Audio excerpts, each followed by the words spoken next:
saya, more premyo sa ikatlong anibersaryo ng ating Family Feud Special. So far, Team Madam Chair pa lang nakakascore with 91.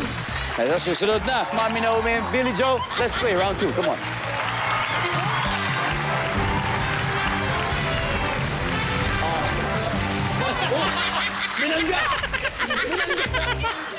Good luck. Top 7 answers are on the board. Kung ikaw ay politiko, magbigay ng dahilan kung bakit hindi ka natatakbo sa eleksyon. Go! Mami, Magtulong sa mga lugar. sa lugar. Kasi siyempre, Good answer! Good answer! maganda po yun. Magaling si tita. Kaso po, ang tanong po ay para hindi na kayo tatakbo sa eleksyon.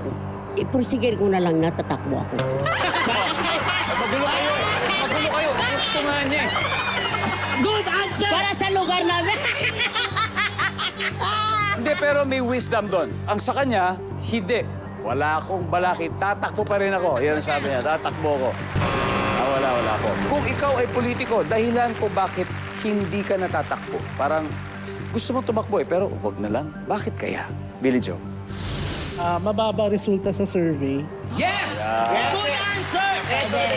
Nandiyan ba ang mababang resulta sa survey? Good answer! Yes.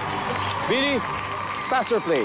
Play. Okay, Mami, balik po muna tayo. Balik po muna tayo doon. Tapos mamaya, pwede po tayo sumagot ulit. Kung baka 3 strikes. Yes. Alright. Maria, so again, kung ikaw ay politiko ha, dahilan kung bakit hindi ka natatakbo.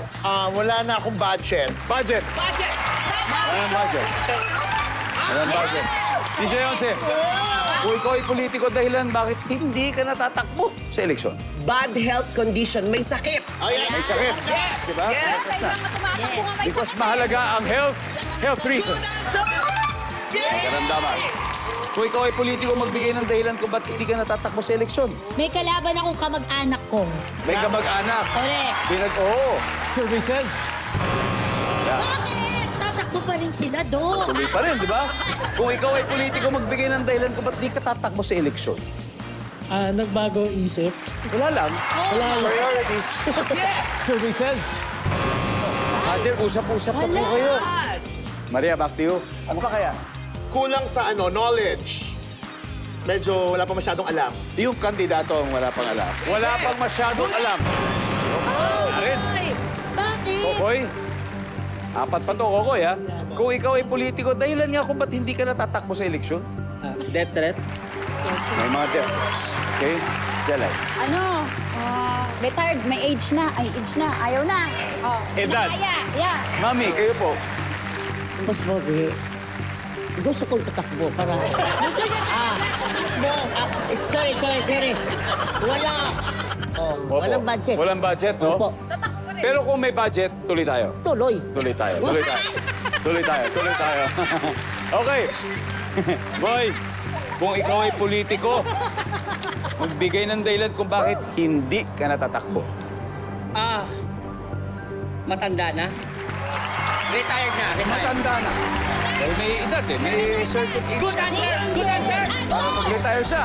Nandiyan ba yan? Matanda na.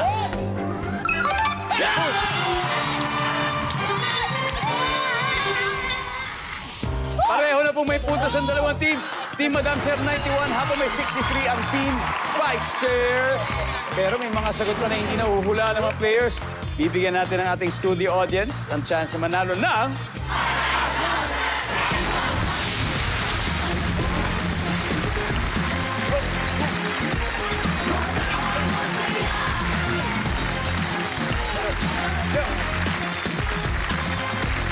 What's your name? Karin Saret po. Hi, tiga saan ka? Taga Cubao po. Taga Cubao. Wow, yeah, Cubao. Okay, kung ikaw ay politiko, magbigay nga ng dahilan kung bakit hindi ka natatakbo sa eleksyon. May kaso! Kaso ka! Okay, Kalil, tignan natin, ha? Kung tama ka, may 5,000 pesos. We'll see. Nandiyan ba ang may kaso? Boom! There you go. Congratulations. Go, go, go. Meron pang dalawa. Number 6, please. Pagod na. Tama. And number 3. Dahil tapos na